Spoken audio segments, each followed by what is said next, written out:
सद्गुरुदेव की श्री कृष्ण कन्हैया लाल की भागवत भगवान की आज के आनंद की ओम नमः पार्वती पतये हर हर महादेव। बहुत बहुत धन्यवाद। आइए आज का मंगल प्रसंग मंगल प्रारंभ स्तुति वंदना के साथ हम कर रहे हैं। श्रीमद् भागवत महापुराण, पुराणों में श्रेष्ठ उनकी जो विशेषता है उसको याद करते हुए, स्मरण करते हुए कहा गया है कि अगर हम यहाँ भारत को छोड़कर ह्यूस्टन में आए, अमेरिका में आए, सभी हम भारतवासी ही हैं। परम पूज्य गुरुदेव युग ऋषि युग दृष्टा वेद मूर्ति तपोनिष्ठ पंडित श्री राम शर्मा आचार्य जी अखिल विश्व गायत्री परिवार के प्रणेता प्रवर्तक, उन्होंने बताया कि बेटा अगले दिन सारा संसार बदलेगा, बदलेगी बदलेगी निश्चित दुनिया बदलेगी। आज नहीं तो कल दुनिया बदलेगी। कैसे आएगा बदलाव? मानव मानव ही रहेगा, मतलब कि दो पांव, दो हाथ, दो आंखें, एक मस्तिष्क, उसमें कोई चेंज नहीं होगा। क्या बदलेगा? मानव का चिंतन बदलेगा, मानव का चरित्र बदलेगा, मानव का व्यवहार बदलेगा। कैसे बदलेगा? विचार क्रांति अभियान से, विचारों से बदलेंगे। हमारे भीतर में शुभ विचारों की स्थापना होगी और हम ऊंचा सोचने लगेंगे, सही सोचने लगेंगे। हमारी विचारधारा श्रेष्ठ दिशाएं धारण करेगी। उसी श्रेष्ठ विचारधारा को प्राप्त करने के लिए ही ऋषि मुनियों ने, दीर्घ दृष्टाओं ने हमें ये सत्संग दिया है। सत्संग के माध्यम से, सत्संग, अच्छा संग हमारे जीवन में अगर आ जाएगा तो हम भली भांति अच्छे ही सोचने लगेंगे, सही सोचने लगेंगे, सही ढंग हमारे व्यवहार का बनेगा, चिंतन चरित्र व्यवहार में उत्कृष्टता आएगी। इसलिए कहा गया है, गुरुदेव कहते थे कि बेटा हम जब हमारे मकान बनाने के लिए जब हम प्लॉट खरीदते हैं तो जितना बड़ा प्लॉट है उतना मकान नहीं है। जितना बड़ा प्लॉट खरीदते हैं उतना बड़ा मकान नहीं है। कुछ जगह हम छोड़ते हैं बाग बगीचा बनाने के लिए, बैठने के लिए, है ना, पौधे लगाने के लिए, और हमारे भारतवासी तो सब्जी लगाने के लिए, है ना। अच्छा है, गुरुदेव ने बताया है कि हमारे घर में ही हम अपना सब्जी बनाए, बहुत अच्छी बात है। कुछ जगह छोड़ते हैं, जितना मकान है, प्लॉट है, उतना मकान नहीं है। जितना मकान है, जितना बड़ा मकान है, उतना बड़ा मकान का दरवाजा नहीं है। दरवाजा मकान से कई गुना छोटा है। और जितना बड़ा दरवाजा है उतना बड़ा दरवाजे पर ताला नहीं है। ताला उससे बहुत छोटा है। और जितना बड़ा ताला है उतनी बड़ी उसकी चाबी नहीं है।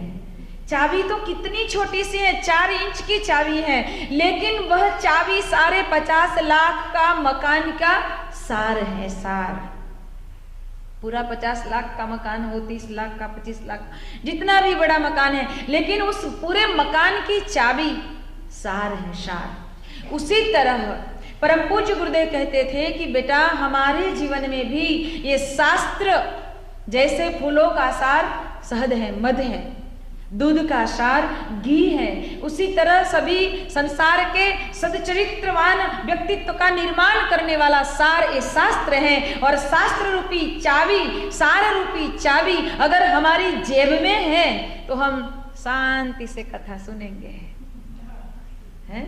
अगर सार अपनी जेब में है तो हम शांति से कथा सुनेंगे, लेकिन अगर चाबी इधर उधर रख दी है, हमें चाबी का मालूम नहीं है, घर पे किसी को छोड़ कर आए हैं, तो हम यहाँ बैठेंगे तो सही, स्थूल रूप में हमारा शरीर यहाँ होगा, लेकिन मन बार बार वहां जाएगा, बार बार वहां जाएगा, क्योंकि चाबी हमारे पास नहीं है।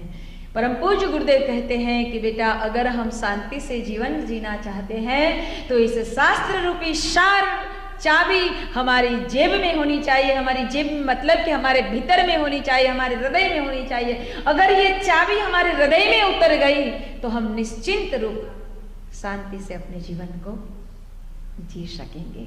आइए वही सार तत्व, परमात्मा का वह ज्ञान, वह तत्व हम अपने भीतर में ले जाने के लिए हमारे हृदय को शुद्ध बनाना जरूरी है। और हृदय अंतःकरण की शुद्धि तब होगी जब हृदय में हम प्रभु को आवाहित करेंगे।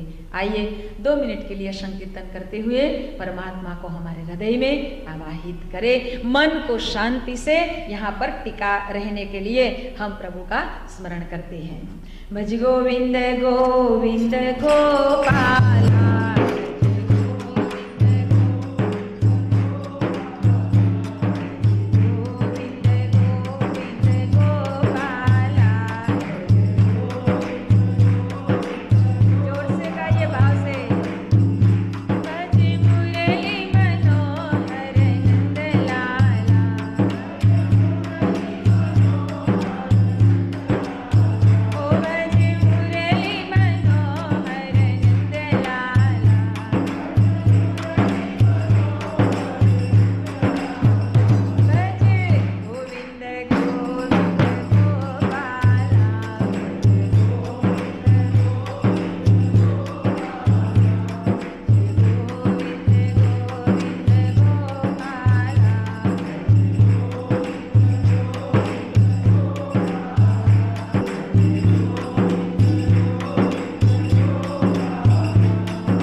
कृष्ण कन्हैया भागवत भगवान सदगुरु बन प्रभु आइए, हृदय अंतर के द्वार लीला तोरी अपरंपार है, करो उनका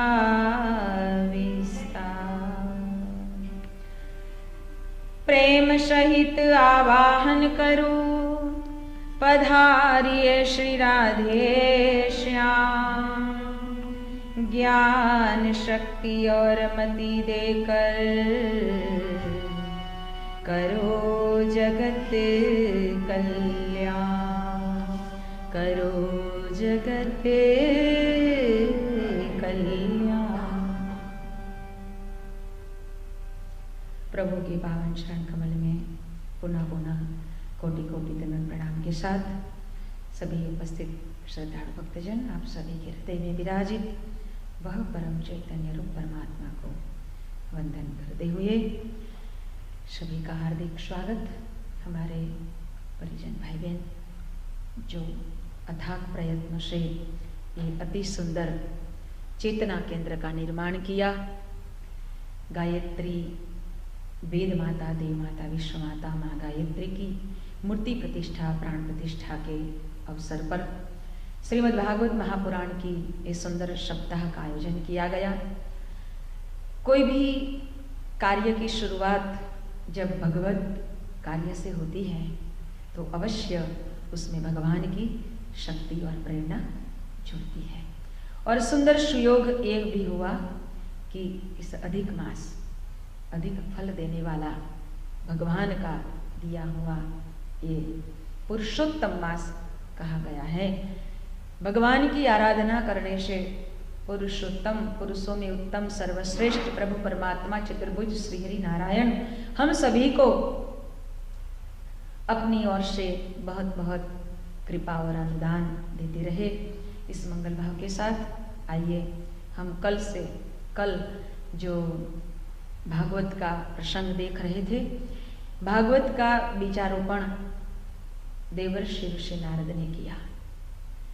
देवर्षि ऋषि नारद के पूर्व जीवन का वृत्तांत हमने सुना कि सत्संग की महत्वता क्या है। देवर्षि ऋषि नारद व्यास नारायण भगवान को बता रहे हैं कि मैंने जाने नहीं अनजाने में सत्संग किया और वह सत्संग से हमारे भीतर में भक्ति का बीजारोपण हुआ। भक्ति की वह दिव्य धारा हमारे भीतर में बहने लगी और हमारे सद्गुरु ने जो मंत्र दिया, ओम नमो भगवते वासुदेवाय प्रद्युम्नाय अनिरुद्धाय नमः संकर्षणाय, वह वासुदेव गायत्री महामंत्र के माध्यम से मैंने अपने जीवन को भगवान ब्रह्मा जी के मानस पुत्र के रूप में पाया। भक्ति की धारा जब हमारे भीतर में बहती है तो उसे कभी भी मत रोके, बहने दो। जितना हो सके उतना कुछ ना कुछ भगवान के लिए निरंतर किया करें, कीजिए। देवर्षि ऋषि नारद व्यास नारायण भगवान को बताते हैं सत्संग का फल, मेरा पूर्व वृत्तांत भी मुझे मालूम है, वही सत्संग का फल है, भक्ति का फल है। इसलिए मेरे पिता ब्रह्मा जी ने चतुश्लोकी भागवत मुझे दिया है। मैं वह 4 श्लोक आपको दिखाता हूँ, बताता हूँ, आप उनका विस्तार कीजिए ताकि आपकी उदासीनता भी दूर हो जाएगी और आपको बहुत सुख मिलेगा, आनंद मिलेगा। क्योंकि भगवान के चरित्र को, भगवान की कथा को जब हम सुनते हैं तो हमारे भीतर में परम आनंद होता है। आप वह भगवान के चरित्र का सुंदर कथा के रूप में निरूपण कीजिए। तब व्यास जी ने कहा, अच्छा आप बताते हो तो मैं जरूर करूँगा, मेरा मन भी कर रहा है। ऐसा जब व्यास जी ने बताया तो 4 श्लोक व्यास नारायण भगवान के आगे देवर्षि ऋषि नारद बताते हैं। वह चतुश्लोकी भागवत कहा गया और बताया, अहमेवासमेवाग्रेनान्यद् यद सत सत परम प्रश्वादहं यदेतच्च यो वसिष्यते सुरस्महम् ऋतेऽर्थयत् प्रतीयेन न प्रतीयेत चात्मनि द्विधादात्मनयो माया यथा भाषो यथा मता यथा महान्ति भूतानि भूतेषु चास्वचेष्वनु प्राविष्टान्यप्रविष्टानि तथा तेषु न तेष्वहम् एतावेव जिज्ञास्यम् तत्त्वजिज्ञासुनात्वनम् अन्वयव्यतिरेकाभ्याम् यत्शात्य सर्वत्र सर्वदा यत्शात्य सर्वत्र सर्वदा। ये 4 श्लोक देवर्षि ऋषि नारद को अपने पिता ब्रह्मा जी से मिले। हमको उसमें क्या समझ आई? कुछ समझ? कुछ नहीं आई, क्योंकि जब चिंतन हुआ तब ऋषियों ने कहा कि जो भाषा में भीतर में से श्रद्धा उमटे वही भाषा श्रेष्ठ है। ये संस्कृत है। वैसे हमारे भारत की, हमारी संस्कृति की भाषा संस्कृत है, लेकिन हमें समझ में नहीं आती है। इसलिए जो भाषा हमारे भीतर में श्रद्धा को प्रकट करे वही भाषा हमें चाहिए। इसलिए ये 4 श्लोक का भागवत नारद जी ने व्यासनारायण को दिया और कहा कि उसको सरल भाषा में आप विस्तृत कीजिए, उसका विस्तृतकरण करिए। इसलिए व्यासनारायण भगवान ने ये 4 श्लोक का स्मरण किया और सोचा कि मैं कथा तो कहूंगा लेकिन लिखेंगे कौन। इसलिए व्यास जी ने गणपति का आवाहन किया और गणपति को बुलाया। विघ्नेश्वराय वरदाय सुर प्रियाय लंबोदराय शकलाय जगत पिताय नागाननाय श्रुतियज्ञ विभूषिताय गौरीसुताय गणनाथ नमो नमस्ते। वक्रतुंड महाकाय सूर्यकोटि समप्रभ निर्विघ्नं कुरु मे देव सर्वकार्येषु सर्वदा।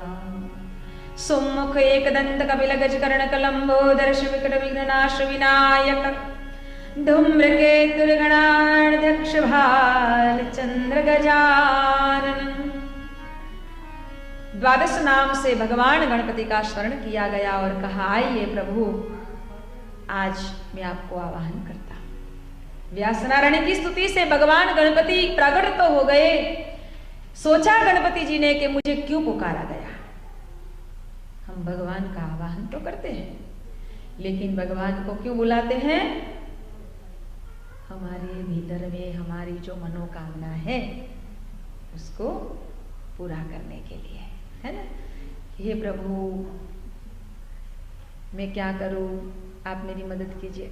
अवश्य किसी और के पास जाने के बजाय हम प्रभु का स्मरण करें, श्रेष्ठ है, अति उत्तम है, करना चाहिए, क्योंकि वही हमारा आधार है, वही हमारा प्राण है। लेकिन कहने का मतलब है कि मात्र जब हमें आवश्यकता हुई तब हम उसे पुकारे, ये तो स्वार्थ की बात हो गई। इसलिए हमें स्वार्थी नहीं बनना है। हमें प्रभु का स्मरण कैसी भी स्थिति में हो लेकिन करना ही है। भगवान का स्मरण किया। गणपति ने देखा कि मेरा काम है, लेकिन मेरा काम स्वार्थ के लिए नहीं है, परमार्थ के लिए है। गणपति प्रकट हो गए। बताइए व्यास जी मेरा क्या काम हुआ पड़ा। व्यास जी ने कहा कि मैं चाहता हूं कि आप मेरे लहिया बनिए, लेखक बनिए, मैं जो कथा कहूंगा आपको लिखना है। तब गणपति जी ने कहा कि मैं तो 24 घंटे लिखूंगा, आपको 24 घंटा कथा करनी है? अगर आपको कहा जाए कि कल हम पूरा दिन कथा करेंगे तो आप कहेंगे ना बाबा हम फ्री नहीं है, हम तो ये टाइम ही हमारे 2 घंटे ही काफी है ना, क्योंकि हम सब बिजी हैं। भगवान कहते हैं कि अरे आप मेरे लिए बिजी है तो क्या मैं हूं इजी? आप बिजी तो मैं क्या इजी? अरे मैं नहीं हूं इजी। अगर वो भगवान हो जाएगा रिजी तब खिजी, तब हम सब हो जाएंगे थीजी। जब हमारा शरीर थीज जाएगा तो राम बोलो भाई, राम नाम सत्य हो जाएंगे। इसलिए आप सभी को बहुत बहुत धन्यवाद, क्योंकि आपने बहुत बिजी शेड्यूल में भी समय निकाला। भगवान खुश है, प्रसन्न है कि आपने मेरे लिए समय निकाला, क्योंकि सबसे बड़ी संपत्ति समय की संपत्ति है, समय की संपत्ति है। किसी के पास जाएंगे, हमारी बहनें गई होंगी कि हम ये सेंटर बना रहे हैं, आप हमें कुछ मदद कीजिए, आप आना। तो कई ऐसे भाई बहन होंगे जिन्होंने कहा होगा कि आने की बात मत बोलो, अगर पैसा चाहते हो ले जाइए। कई ऐसे होंगे जो समय नहीं दे पाते हैं, क्योंकि सबसे बड़ी अनमोल संपत्ति है समय की संपत्ति है। इसलिए तो परम पूज्य गुरुदेव ने बताया कि इस संसार का अगर हम कल्याण करना चाहते हैं तो 3 बातें हमारे भीतर में उतारनी है। वह है उपासना, साधना और आराधना। उपासना भगवान की करनी है, भगवान के पास बैठना है। हम भगवान के पास बैठे हैं, इसलिए भगवान का दैवी गुण हमारे भीतर में उतरेंगे। उपासना, जिसके पास बैठते हैं उसका गुण हमारे भीतर में आता है। साधना हमारे जीवन की करनी है, स्वयं संयम करना है, स्वयं का संयम। और आराधना में 2 तप बताए हैं, समय दान और अंशदान। हम समय निकालेंगे भगवान के लिए। अंशदान, हमारी कमाई जो है वो हमारी ही नहीं है, वहाँ हम समाज के ऋणी हैं, इसलिए समाज की रक्षा के लिए, धर्म की रक्षा के लिए उसमें से कुछ हिस्सा हमें निकालना ही है। समय दान और अंशदान करना है। भगवान परम पूज्य गुरुदेव हमें ये बताते हैं। गणपति जी ने कहा कि मैं 24 घंटे लिखूंगा, व्यास जी ने कहा अच्छा मैं समाधिस्थ होऊंगा और मेरे हृदय गोकुल में मुझे जो भी दिखाई पड़ेगा मैं बोलता जाऊंगा, आपको लिखना है, लेकिन सबका अर्थ घटन करते हुए लिखना है। वैसे ही नहीं लिख देने का है, मैं जो बोलूं वो नहीं लिखने है। अगर व्यास जी ऐसा कहते हैं तो हम तो बहुत छोटे छोटे कीड़ी मकोड़े जैसे हैं, तो हम भी जो बोल रहे हैं उसमें से भी अच्छे से अच्छा अर्थ घटन आपको अपनी मनस्थिति से भी करना चाहिए, है ना, करना चाहिए।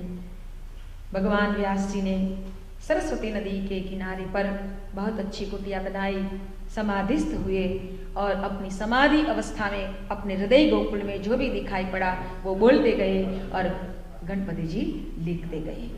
जब 100 श्लोक पूरे होते थे तब ऐसा श्लोक रख देते थे व्यास जी, गणपति जी सोच में पड़ जाते थे कि इसका अर्थघटन क्या होगा, और व्यास नारायण अपने काम को पूरा करके फिर आ जाते थे। ऐसा करते करते करते कितने श्लोक लिखे? 18,000 श्लोक लिखाया, जिसमें 12 स्कंध और 335 अध्याय का ये बहुत बड़ा ग्रंथ तैयार हुआ, जिसका नाम दिया गया श्रीमद् भागवत महापुराण। इस भागवत में भगवान की वह दिव्य लीलाएं रची हुई है। इस श्लोक का गठन करते हुए इस दिव्य भागवत ग्रंथ जब पूरा हो गया तब व्यास जी इतने खुश हो गए, जैसे हमारी बहनों ने ये सेंटर का निर्माण किया, जब पूरा हुआ, समय आ गया, कितने खुशी हो गई। जब हम कोई निर्माण करते हैं और पूरा होता है तो खुशी से हम भर जाते हैं। ऐसे व्यास जी खुश हो गए, इतने प्रसन्न हो गए। लेकिन जब वो घर पे आए तो उदास हो गए, क्योंकि अब बिल्कुल शांति रखिए, है ना। जो तार भगवान के साथ जुड़ता है उसको मत तोड़ो। जब घर पे आए तो देखा कि मैंने इतना सारा, इतना बढ़िया ज्ञान का उपासना करके ग्रंथ तो निर्माण कर दिया, लेकिन अब नारद जी ने कहा था कि संसारियों को समाधि में जो योगियों को सुख मिलता है वह सुख भागवत के माध्यम से संसारियों को मिलने वाला है।